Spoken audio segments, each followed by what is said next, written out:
देखिए बिल्कुल जो तस्वीरें लगातार आप दिखा रहे हैं उन तस्वीरों के बीच एक चीज ये समझनी होगी मेरे विजय संतोष, अगर एक बार ऊपर आए तो आप ये अंदाजा लगा सकते हैं इस तस्वीर से कि यहाँ पर भीड़ कितनी बड़ी तादाद में थी, कितनी यहाँ पर जो भगदड़ मची, उस भगदड़ के बीच जो तमाम सवाल थे उन सवालों के बीच आप ये तस्वीर देखिए। यहाँ पर ये रेलिंग जो है ये टूटी हुई आपको नजर आएगी और इस रेलिंग के टूटने से ही आप इस बात का अंदाजा लगा सकते हैं कि भीड़ यहाँ पर जो मिसमैनेजमेंट के थ्रू पहुंची वो भीड़ कितनी ज्यादा थी। और आप ये देखिए यहाँ पर ये रेलिंग का हिस्सा जो है वो पूरी तरह से टूटा हुआ है। इस हिस्से को यहाँ पर देर रात से कल रखा गया, लेकिन रेलवे प्रशासन की जो टीम आती है वो यहाँ पर पहुंचती है और ये कहती हुई नजर आती है कि हालात जो हैं वो कोशिश ये की गई कि बहुत जल्द से जल्द नियंत्रित किए जाए। और अगर आप मेरे विजय संतोष थोड़ा सा आगे आपको दिखाएंगे तो यहाँ पर जूते, चप्पल, कपड़े जो हैं वो अभी भी इस प्लेटफॉर्म पर जो है वो आपको नजर आ रहे होंगे। और ये बताने के लिए काफी है कि यहाँ पर किस तरीका का मिसमैनेजमेंट हुआ है, क्राउड मैनेजमेंट के लेकर जो स्थितियां थी वो स्थितियां कितनी भयावह थी। और इस बाएं साइड की अगर आप रेलिंग देखेंगे तो ये बाएं साइड की रेलिंग भी पूरी तरह से टूटी हुई है। ये रेलिंग का एक हिस्सा जो है वो अलग हो चुका है और इसी से आप ये अंदाजा लगा सकते हैं कि हालात क्या कुछ रहे होंगे जब अनियंत्रित भीड़ यहां पर पहुंची, क्राउड मैनेजमेंट पूरी तरह से फेल हुआ। उसके बाद इस प्लेटफॉर्म पर हालात क्या थे। अभी भी आपको जूते चप्पल नजर आएंगे, अगर टीन पर देखिए इस टीन शेड पर तो जूते चप्पल, पानी की बोतल्स, तमाम ऐसी चीजें हैं जो लोगों के हाथों में थी, क्योंकि लोगों ने अपनी जिंदगी को बचाना सबसे पहले जरूरी समझा और यही वजह थी कि यहां पर यह सामान बिखरा हुआ नजर आ रहा है। ये पूरा जीना कल जूते चप्पलों से विवेक पटा हुआ था रात में जब हम यहां पर पहुंचे थे, लेकिन अब सब कुछ साफ कर दिया गया है। लेकिन इस सफाई के बीच वो सवाल तमाम ऐसे हैं जो अब साफ नहीं होने वाले हैं। हम और आप लगातार पूछते रहेंगे।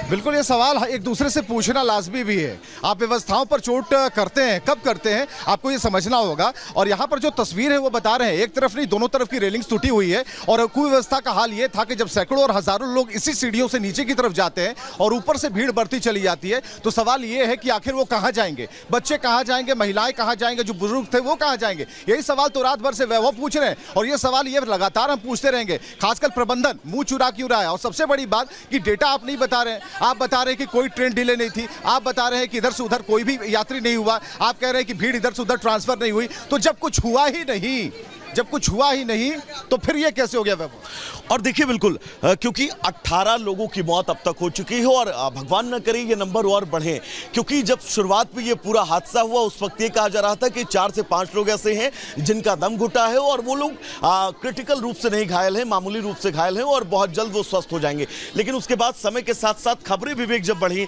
तो वो तमाम सवाल लेकर एक खबर LNJP से आ रही है, प्रियंका हमारे साथ मौजूद है। प्रियंका जरा बताइए क्या चल रहा है। रेलवे स्टेशन पर मौजूद है, वहां से एक तस्वीर आप दिखा रहे हैं, आप बता रहे हैं कि कैसे वहां जो मिसमैनेजमेंट है वो देखा गया। लेकिन देखिए सवाल बड़े यही खड़े होते हैं कि आखिर क्यों लगातार उन सबूतों को मिटाने का जल्द से जल्द प्रयास किया जाता है जो कहीं ना कहीं बड़े सवाल खड़े कर सकते थे। आखिर क्यों इतनी हड़बड़ी में रहते हैं कि जल्द से जल्द कोशिश करते हैं कि इसको स्टैम्पेड का नाम ना दिया जाए, इसे कहा जाए कि सिर्फ लोगों की गलती थी, लोगों ने नियमों का पालन नहीं किया, जबकि पूरी तस्वीर जो है सबके सामने है। आखिर कौन इसकी जिम्मेदारी लेगा, क्योंकि 18 मौतें होना, बेवजह वो मौतें होना, उनका जिम्मेदार कौन है, इसकी जवाबदेही किसकी है, ये बड़ा सवाल है। इस सवाल का जवाब देना होगा। इस लापरवाही को बर्दाश्त नहीं किया जा सकता। It is non acceptable, it is unacceptable. जिस तरीके से किया गया, आपको बता दें कि जो लोग हैं वहां पर पहुंचे थे एक सुगम अपने यात्रा के लिए और वो चाहते थे कि प्रयागराज पहुंचे, आस्था की डुबकी लगाए। ऐसे में पहले से तैयारी होनी चाहिए थी, क्योंकि अभी अंतिम पड़ाव है महाकुंभ का। ऐसे में निश्चित तौर पर ये सभी जानते हैं कि ज्यादा से ज्यादा लोग सोचते हैं कि अब हम जाएं क्योंकि भीड़ नहीं होगी। और पहले मौनी अमावस्या के दिन भी हमने देखा था कि स्टैम्पेड का मामला सामने आया था, उसके बाद वो चीजें दोहराई ना जा सके। राजधानी दिल्ली के रेलवे स्टेशन पर ऐसा हो जाता है, ये शायद ही किसी ने उम्मीद की होगी, क्योंकि ज्यादा से ज्यादा बेहतर सुविधाओं की उम्मीद राजधानी दिल्ली से की जाती है, रेलवे स्टेशन से की जाती है। लेकिन जब वहां पर भीड़ इस कदर उमड़ पड़ती है, हर किसी को हैरान और परेशान कर देती है। आखिर क्यों नहीं मैनेजमेंट किया गया, क्राउड मैनेजमेंट कब समझा जाएगा। अगर कहीं कहीं पर कोई यात्रा करने के लिए लोग पहुंच रहे हैं तो वहां पर वो सुगम हो चीज पहले से हम बार बार दिखा रहे थे, बता रहे थे, ये सवाल पूछना चाहते थे कि आखिर रेलवे की क्या कुछ तैयारी है। लेकिन रेलवे की तैयारी के नाम पर अगर ये तस्वीरें सामने आएंगी तो फिर कैसे इस देश की जनता सफर करेगी, कैसे इस देश की जनता जाएगी उन जगहों पर जहां पर आप देखिए ऐसा आस्था का महापर्व लगता है। हम एलएनजेपी अस्पताल में है, यहाँ पर एम्बुलेंस का सिलसिला आने जाने का लगता रहा रात भर। कभी एम्बुलेंस आ रही है, कभी जा रही है, समझ नहीं आ रहा था कि आखिर उसमें घायलों की संख्या कितनी है, मृतकों की संख्या कितनी है। लेकिन जो मृतकों का आंकड़ा 18 आया है, हर कोई यही दुआ कर रहा है कि यह आंकड़ा बढ़ ना जाए, क्योंकि ये बहुत विचलित कर देने वाली ये सब चीजें हैं। अंदर जाने की इजाजत नहीं है। आप देखिए कैसे बैरिकेड्स लगाए गए हैं, पुलिसकर्मियों की मौजूदगी है। हमारी सहयोगी मीनाक्षी भी ग्राउंड जीरो पर मौजूद है, लेडी हार्डिंग अस्पताल में वो पहुंच चुकी है। मीनाक्षी, आपके पास क्या कुछ जानकारी है, कितने घायलों का अस्पताल के भीतर इलाज चल रहा है और इस वक्त क्या कुछ और जानकारी मिल रही है? देखिए, बिल्कुल तस्वीरें आप दिखा रही थी कि आखिरकार एलएनजेपी में कल किस तरीके से भागम भाग मची हुई थी और लेडी हार्डिंग हॉस्पिटल का भी यही हाल था। हालांकि अभी यहाँ पर सन्नाटा पसरा हुआ है, लेकिन बताया ये जा रहा है कि 3 लोगों को यहाँ पर लेकर के आए थे, जिसमें एक 16 साल की बच्ची और एक 19 साल की महिला, उनकी मौत हो चुकी है। अभी एक और घायल है जो अभी यहाँ पर भर्ती है, उनका इलाज चल रहा है। लेकिन सवाल वही खड़ा हो जाता है कि आखिरकार ये सब कुछ हुआ कैसे, क्योंकि रेलवे पहले से इसके लिए अभ्यस्त होना चाहिए। 2013 महाकुंभ की हम बात करें तो उस दौरान भी भगदड़ जैसी स्थिति सिर्फ इसीलिए बनी थी क्योंकि प्लेटफॉर्म चेंज कर दिए गए थे। इस बार भी वही हुआ, प्लेटफॉर्म चेंज कर दिए गए, भगदड़ जैसी स्थिति बनी। लेकिन इस बात का खास ख्याल रखा जाना चाहिए था कि जो बाकी की ट्रेनें लेट चल रही थी और उसके बीच में 2 और महाकुंभ जाने वाली ट्रेनें, स्पेशल ट्रेनें जो आ रही हैं, तो क्या उसमें जाने वाले सभी लोगों के पास टिकट थे? क्योंकि कई ऐसे लोग हैं जिनका ये कहना था कि उनके पास टिकट मौजूद नहीं थे, लेकिन वो टिकट नहीं होने के बावजूद ट्रेन के अंदर घुस जाते हैं, सीट ले लेते हैं और उनका ये कहना था कि हमने सोचा था टीटी आएगा और हम टिकट ले लेंगे, क्योंकि इतनी ज्यादा भीड़ थी कि हम जाकर के ट्रेन टिकट परचेस ही नहीं कर पा रहे थे। यानी कि सीधी सी बात है कि नई दिल्ली रेलवे स्टेशन, जिसे सबसे ज्यादा अत्याधुनिक रेलवे स्टेशन कहा जाता है, वहां किस तरीके से सुरक्षा में कोलैप्स किया गया।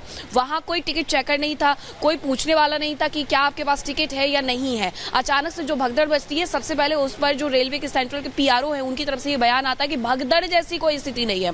एक ऐसा शब्द यूज किया जाता है जिसके बारे में हम और आप सोच ही नहीं सकते। भगदड़ जैसी कोई स्थिति नहीं है, जबकि हर जगह सीसीटीवी कैमरे लगे होते हैं और ये निगरानी रखी जाती है कि अगर कहीं किसी भी प्लेटफॉर्म पर ज्यादा भीड़ हो रही है तो वहां से लोगों को डाइवर्ट किया जाए, दूसरी जगह पर भेजा जाए।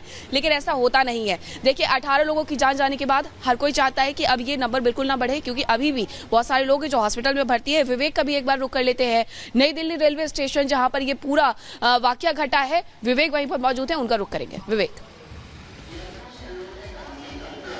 बिल्कुल बिल्कुल आपने सही कहा। भगवान न करे कि ये संख्या आगे बढ़े। हम भी कह रहे हैं, दुआ कर रहे हैं, रिपब्लिक भारत दुआ कर रहा है कि ऐसी कोई भी कैजुअलिटी की खबर ना आए। इस वक्त जो है यहाँ पर असबरी गेट प्लेटफॉर्म नंबर 16 और ये 16 से हम दौड़ते हुए आते हैं जहाँ से ये भीड़ इंटर करती है, यानी कि जो एक्सीलेटर स्वचालित सीढ़ियाँ लगी है, इसी रास्ते से ये भीड़ आती है। खबर आती है कि 2 गाड़ियां डिले हो गई हैं, देर से आएंगी, फिर प्लेटफॉर्म बदलने की सूचना मिलती है, अनाउंसमेंट होती है और उसके बाद चीजें बदलती रहती हैं। आप अगर ऊपर देखेंगे सीसीटीवी कैमरा लगा हुआ है, आप जरा ध्यान से देखिए, ऊपर सीसीटीवी कैमरा लगा हुआ है और ये कहीं ना कहीं कंट्रोलिंग पावर, जहां से आप क्राउड को मैनेजमेंट करते हैं, यात्रियों को मैनेजमेंट करते हैं और सबसे बड़ी बात ये तस्वीर डिसाइड करते हैं कि भाई जो ट्रेन है क्या व्यवस्थित तरीके से जो यात्री हैं उस तरफ जा रहे कि नहीं। और यहां पर जो स्थिति है वो साफ तौर पर दिखती है। और कुछ और